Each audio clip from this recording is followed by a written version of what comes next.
There is no way to make this video in such a way as to have no one disagree with me, so I'm not even gonna try. Instead, let's open with a disclaimer, and a strongly worded one at that. What follows is not going to be a deep dive historical video like you're used to from me, nor is it meant to be a definitive guide to the topic at hand. As per usual in a video on ethics, what I intend to do here is start a conversation. I often see a lot of strongly worded opinions on divinatory ethics stated and agreed with or disagreed with, often without much exploration. I think that your beliefs on what divination even is can affect your opinions on ethics, and coming from the perspective of divination being direct divine communication, as was viewed in the majority of historical Hellenism, my aim here is to present my personal opinions from that perspective, and from my experience as a professional diviner for the brief time that I practiced the art in that fashion. It isn't intended to be a single right, true, and only way. Far from it. Instead, I hope to empower even those who disagree with me to articulate their arguments in a more nuanced and detailed way. I'm not saying no one has ever discussed divination ethics in this way, simply that in the communities I run in, I haven't seen these conversations dive much deeper than whether or not one should or should not perform a specific action. So with that out of the way, here's my offering on the topic. May we have a continued long and fruitful discussion. Let's talk divinatory ethics.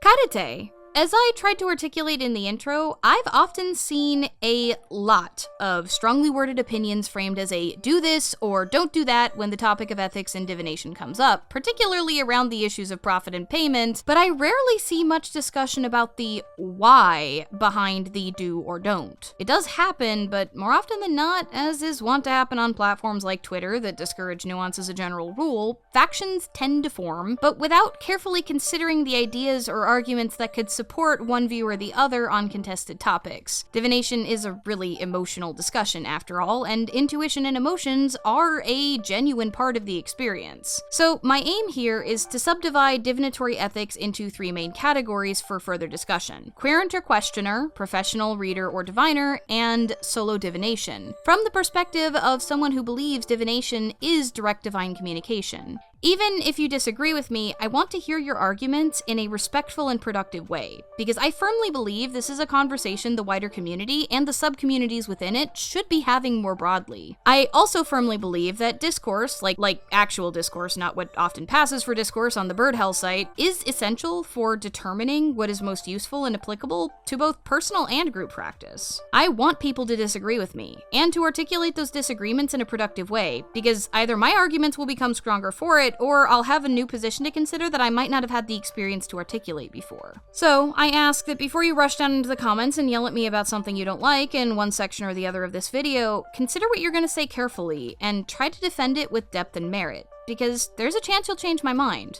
Unless you're a folkist. Then folk off. Without further ado, Part 1. Querent/questioner. The majority of divinatory ethics conversations tend to revolve around the client-diviner relationship, so this seems the best place to start as it's the conversation you all are most likely familiar with. So why wouldn't I start with the diviner themselves then? Simple. There's a lot you can do as a potential querent to determine the ethics of the diviner that you're talking about and whether or not they align with yours. The first of these I'd like to call the 10 questions, which together I hope can help ascertain your compatibility with the diviner that you're thinking about seeing. I'm not saying that you must ask every diviner you think about working with all of them. Obviously, your own opinions and experience are going to determine how much you weight any or all of them. But they're a good place to start thinking about your own views on the art as well, if you haven't before. There will be a link in the description to a graphic with all of them to share around the community and reference if you want a reminder, or a tool to spark discussion in your own sub-community. With that out of the way, the questions are as follows, and don't worry, we'll go over each of them one by one. Number 1, do you charge for readings? If so, what is the rate? Number 2, how do you define divination? How do you think it works? Number 3, what kinds of questions do you feel your divinatory method is best suited for? Number 4, are there any questions that you will not read on? Number 5, if you're worried about a client developing dependency, what do you do? Number 6, what are your views on counseling, divination, and the apparent seeming overlap between the two? Number 7, how do you feel about insert the pantheon that you worship personally here? Number 8, do you have any advertising material out there? Can I see it? Number 9, what would you say your greatest strength as a diviner is? what about the weakness? And number 10, if you feel my question isn't suited for you, do you have a colleague that you could recommend? Let's tackle these one by one. I'll get deeper into charging in the diviner section, but I don't have a problem with charging for divination so long as the rates are reasonable for the services performed. I.e., an extended tarot reading would cost a different amount than a yes-no oracle, and so long as the diviner doesn't make it out like they're the only way that a client could possibly get an answer, what they charge is generally what their clients are willing to pay. We'll get into my reasoning in the next section, but if the diviner doesn't have the rates standardized or clearly displayed, then question 1 can open up further discussion about how they determine their rates and whether or not you as a querent consider them reasonable for the services offered. It can also open up a dialogue about the length of time such readings often take and whether you feel the level of detail that you need for your question will be addressed and whether or not that's possible with this reader and their style. However you feel about charging, if you're going to discuss anything and it's not clearly displayed, this is a really good place to start. Question 2, how do you define divination and how does it work, brings me to a potentially massively contentious statement. I firmly believe that how a diviner and/or client views the actual process of divination affects both their approach to the act and the potential outcomes of the divination itself. For example, if I believe that divination is direct divine communication, even if I might not know much about what specific entity is doing the communication at all times, and the diviner is an atheo-pagan who believes the cards are just giving me something different to think about rather than in any way speaking directly or giving accurate information about the future, then we're going to approach the reading very differently and communicate very differently about it. A reader that believes, as I do, that a client needs to work for their answers is going to read very differently than a reader who believes that the tool of their choice directly predicts the exact future in a plain way. Starting with a definition, though it might confuse or annoy the reader, is a fantastic way to determine compatibility from the get-go. This isn't to say that you and the reader must be on the same page to get an effective reading. I have had wonderful readings from people who believe the cards were reflecting surrounding energies because their beliefs were compatible enough with mine for their methodology to be useful despite us disagreeing mildly on the source behind the signs they're seeing. It is important, however, at minimum to understand from which perspective they're approaching the reading, because it gives you an idea of how useful that information might be to you. Some people believe that belief doesn't affect the information presented. The gods will find a way, as it were. But it might affect whether or not the information is presented in a way that you as a querent can actually use, your experience as a querent, and that's where this question comes in handy. Question 3, what kinds of questions do you feel your divinatory method is best suited for, gives you an idea of how the diviner understands their divinatory method and can help you expand on question 2. If the diviner uses oracle cards or dice oracles in addition to something like tarot or scrying, they can walk you through each of their methods and help determine which one might be the most appropriate for your question. Some diviners prefer to choose the method after hearing your question, in which case this could become, well, why do you feel that this method is best suited for my question? Being informed of the reasoning for these decisions as a querent, even if the reason is as simple as this is my intuition / what I feel the entity is telling me, empowers you a bit more to think about the message you're receiving in a different way. Question 4, are there any questions you will not read on, opens up a dialogue between you and the reader about how they view their own ethics. I, for example, will not do any readings involving the recently deceased family members or friends for clients I don't already know well. Generally, I won't do them at all except for my own very close friends and family because I know the risk of dependency is very high for these kinds of readings, as are the sheer number of psychic folks who will be happy to commune with the dead for a fee, but in fact are actually doing cold readings. That isn't to say that every single reader that takes these kinds of questions is a charlatan, or even that most of them are, but hearing an individual diviner's boundaries directly from them gives you an insight into their values and ethics. And don't worry, we'll get into readings for the dead, love readings, and other things in the diviner section. Question 5, if you're worried about a client developing dependency, what do you do, is in the same vein. I'll get more into this in the next section on ethics from the diviner's perspective, but I've had a couple of clients that got very reliant on my services because, as I discovered over time, they ended up substituting the emotional labor I did as a reader for actual mental health services. I had to cut them off from my own services with the suggestion that they seek counseling for some of their problems. More information stops being useful when the underlying issues are of the sort that professionals can deal with much better than the cards, and knowing whether a diviner has thought this through or not can go a long way towards determining whether you feel like working with them. Question 6, what are your views on counseling, divination, and the apparent overlap between the two, is very much in the same vein. Divination is not counseling, but some diviners are very anti-psychology and anti-science, so if this is a sticking point for you, it's better to get that out of the way early on. Question 7, how do you feel about insert the pantheon you worship here, is most applicable for folks who, like me, believe divination is divine communication. If a diviner is not fond of deities in your pantheon or is averse to, as is often termed in the witchcraft and occult community, so-called deity work, then you might want to consider consent issues involved in seeking divinatory services from them. I typically do offerings and prayers before seeking consultations with other diviners, and those I seek out for those services know about that and consent beforehand. See my video on consent and paganism for more on that, but consent is really important in these sorts of relationships. Question 8, do you have any advertising material out there? Can I see it? Applies mostly to diviners who do their works in shops or online primarily, as opposed to those who, say, open stalls and fairs and festivals and such. Seeing the way they advertise their services can help give you an insight into how they see their art along the lines of question 2, and can also show you what kinds of claims they make there out in the cold before folks even approach them. Obviously, if you saw advertising before approaching them, this question might be unnecessary, but if you've walked into an occult shop and have never seen advertising from them before, it might be a good conversation opener to see how they advertise themselves. Question 9, what would you say your greatest strength as a diviner is? Your greatest weakness? Also gives insight into how diviners see themselves. An honest diviner will answer both, though some more profit-minded ones might ask something like, what do you mean weakness? It can show you the confidence or lack thereof that they feel in their craft, and give you some more things to keep in mind when reflecting on the reading after it occurs, if you decide to work with the diviner after discussions with them.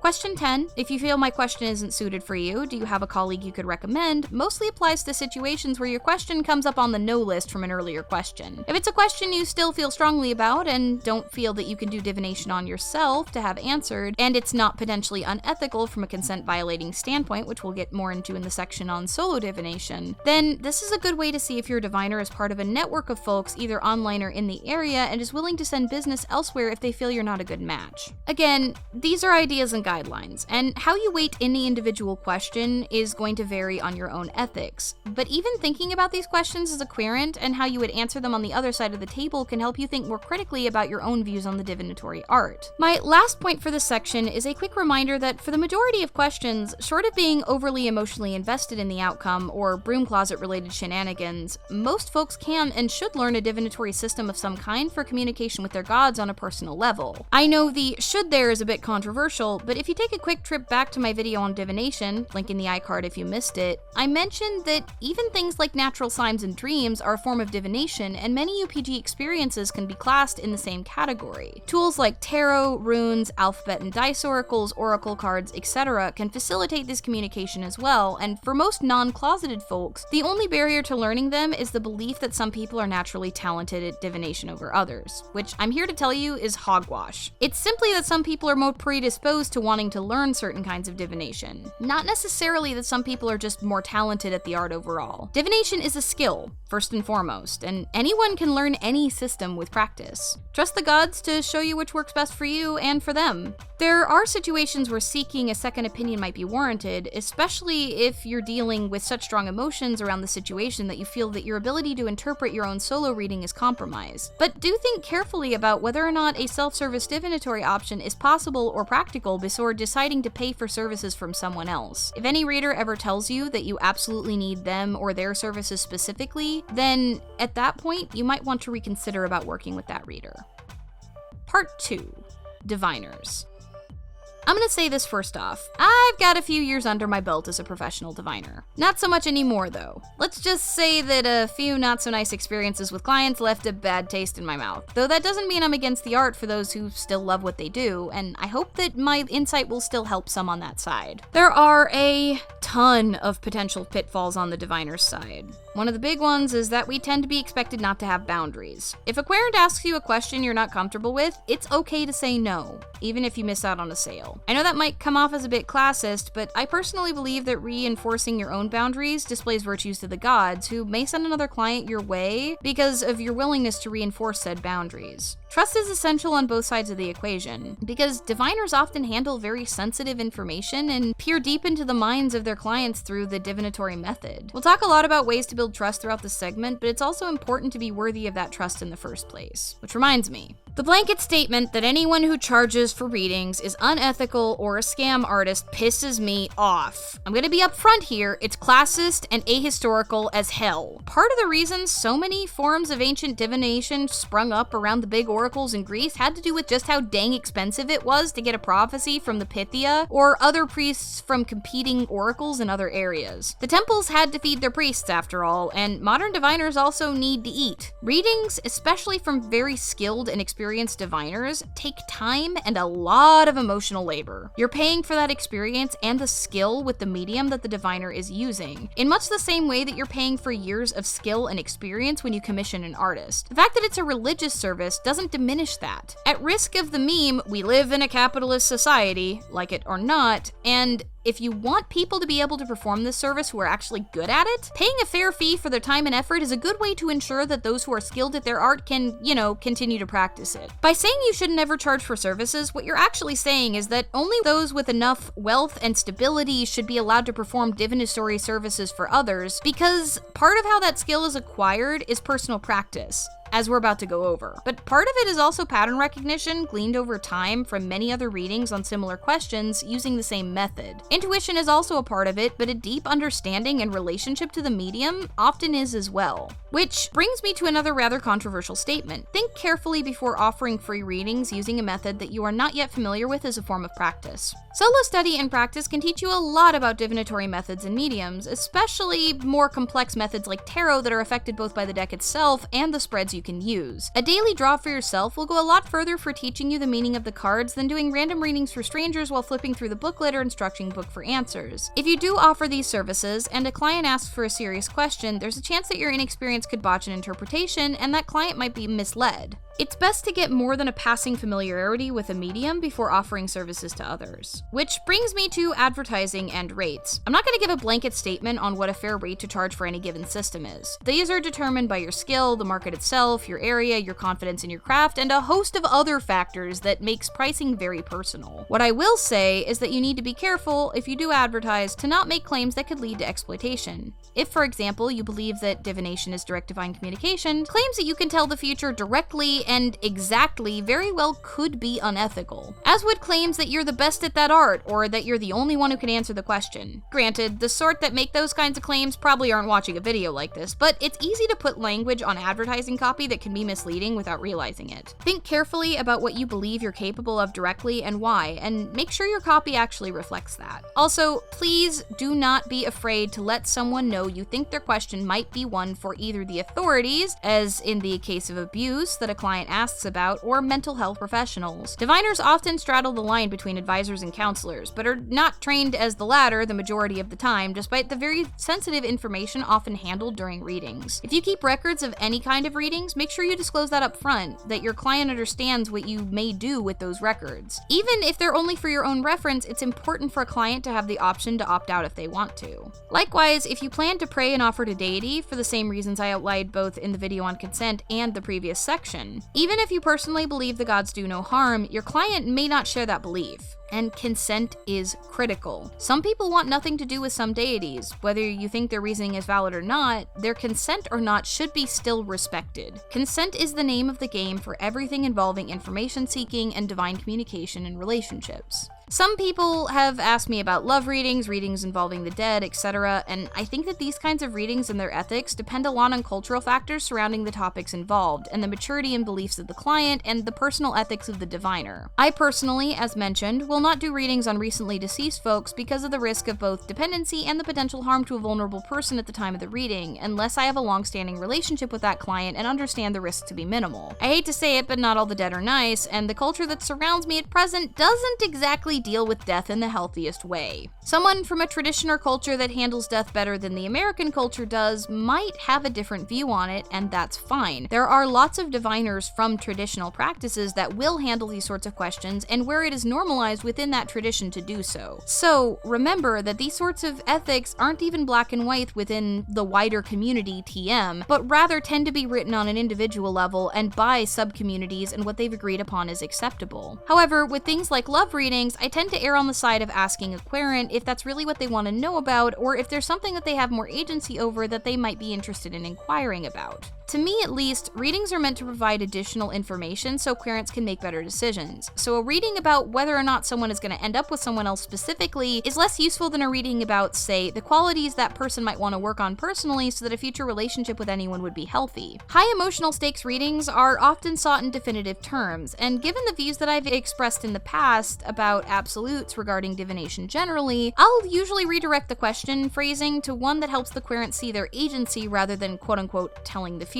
Those who view divination differently might see that as unethical, but remember what I said at the beginning about the very definition you use for divination affecting your views on ethics. This is why we need these discussions. Differing divinatory systems also have their own internal ethics. There's a major difference in divinatory ethics between, say, folks who identify themselves as mediums, as in those who claim to channel the dead, versus those who use established systems that a client may be educated on, such as tarot or oracle cards. Many folks tend to be more reluctant to trust the former type of diviner simply because the source of their information cannot be directly verified. I'm not going to say it's 100% ethical all the time to claim you can channel the dead or other entities. There are a number of traditions in which mediumship is normalized, particularly in places like Mexico, Central South America, and some African traditional religions. I'm not really talking about folks from those places. As I mentioned before, these types of claims also depend on the surrounding culture. What I can say is that I have a tendency to be more skeptical of these sorts of claims outside of traditions and cultures which normalize them in the modern day. The Pythia and other oracles received specialized training and had a specialized place within their culture, and the ancient Montes were in a similar position with family lines. Without that same institutional structure, modern diviners are both more free to explore a wider variety of practices, but are also more difficult to hold to any standard of quality. Nearly everyone in the community has seen videos on cold reading and other psychic tactics and tricks. I have it on good faith that if a diviner made it this far, they're probably not a knowing scam artist, the way that many of these folks were, and genuinely believe that they're providing a valuable service to the community. So I'm going to caution you all to watch the language you use around your services so you don't land yourself potentially in the same realm as criticism as these people, even if you are not one of them. Some diviners refuse to provide more ambiguously sourced services such as channeling until they've established relationships with clients. Some offer refund policies to ensure that if they misfire in their channeling, the client isn't on the hook, and some offer formal disclaimers about what their more ambiguous or unverifiable services can and cannot do. I'm very much in favor of diviners being very upfront about what you believe your art is and is not capable of. As I said in the previous section, consent is key, and the more information a querent has about how you view your art, the better decision that they can make for themselves. The majority of diviners use systems that are widely available to the public for solo education, so these caveats aren't as applicable to them. But whatever you can do to reassure your clients, if you use systems and methods that are deemed riskier, is going a long way toward both your credibility and future client relationships. One thing I will say though, I'm not a big fan of people who claim to be mothered Pythias or reincarnations of famous people or famous diviners. I'm not the biggest fans of mediums claiming that they can find missing children or telling the police they can solve a crime or lead them to evidence either. This isn't because I don't believe in the efficacy of divination, it has more to do with what I see divination as primarily for. To me, diviners claiming these sorts of things in their advertising copy is kind of a big red flag. Likewise, with folks claiming to be some kind of direct prophet who can say exactly what the future holds. To me, that's a bit unethical because even if you could, as I stressed in my video on divination, it seems the gods make us work for our answers. So if you tell me something directly and exactly, there's a good chance it either doesn't mean what it initially looks like it does, as in the example of the king who destroyed his own empire, or you're full of it. Broken clocks do tell the right time twice a day, as it were, and this may very well be a difference in the way each of us defines divination, but claiming to directly tell the exact future tends to create a system in which the querent is denied any agency in the process. If you disagree with me, I'd love to hear your reasons why. But what use is there for information if it's already set in stone? An event might be, but there are always choices that Querents can make around it, and if your reading doesn't showcase the Querent's agency in some way, to me at least, you're undermining the very utility of the divinatory art. This is just a small selection of considerations for diviners and Querents when more than one person is involved in the process. But what, you might be thinking, about those of us who divine just for ourselves? Part 3. Solo Divination. I talked briefly about the ethics of solo divination, specifically from a revivalist point of view in my video on divination, but I would like to expand a bit here. I use some method of divination dang near every day to keep communication with the gods at the forefront of my practice. The most common right now is an oracle system using the Delphic maxims, asking Apollon which should be at the forefront of my mind each day. I also do a draw from the same oracle weekly for my server and share the results on Twitter, but that's beside the point. Before that, I did daily card draws with a similar question. When I'm faced with major decisions, I do much more complex or involved divination to try and glean advice and answers from the gods before I settle on a final choice. Needless to say, I have a pretty decent amount of experience working with various divinatory systems to facilitate communication in my practice, and I keep journals and such to see how accurate the predictions turn out to be. With all that in mind, the majority of ethical considerations for a solo diviner come down to consent, how one treats the gods, and question formulation. First and foremost, don't use divination to spy on people. Just don't do it. What do I mean by that, and why should it matter if divination is direct divine communication, as I said? I don't see using a divinatory tool and asking the gods to violate the consent of another person turning out well in any case, because you'll probably end up with one of 3 outcomes. 1, the gods refuse to violate the other person's consent, you end up with useless and inaccurate information, and you make a bad decision because of it. 2, you piss off the gods because you've asked them to do something unethical, and that's never fun for anybody. Or 3, the gods do as you ask, provide you with accurate information, and you've just done the equivalent of reading someone's journal or snooping through their computer to get details of their life that they haven't shared with you. No matter how you look at it, spying on people with divinatory tools is just plain unethical, if the gods would even allow such a thing in the first place. If you feel the need to check on someone, do so physically, or with a phone call or text. If you're so suspicious of a partner or a friend that you feel you need to ask about their personal lives because of lack of trust, it might be time to reevaluate that relationship, or if you need answers regarding where your relationship is headed with them, ask that question instead of trying to figure out what they've been up to using a divinatory system. It's far more ethical to ask what you need to know about your relationship with a person than to do the divinatory equivalent of e-stalking where they went last week. On another point, asking the same question over and over to get a different answer, although not technically unethical, from the POV of divination equals divine communication is at the minimum pretty rude. If you don't like the answer you got the first time, not because it was unclear, but because it just wasn't the one you wanted, then it's better to ask a clarifying question or reflect on why, rather than redoing the reading over and over in different systems looking for a different response. The gods are kind enough to make this information available to us through these systems. The least we could do is put in the work on our end. I'm gonna get another point that I've seen circulating around the community out of the way as well. I've seen claims in certain portions of witchcraft communities that you cannot divine with a tool that wasn't gifted to you by someone else. My response to this ridiculousness is, why exactly?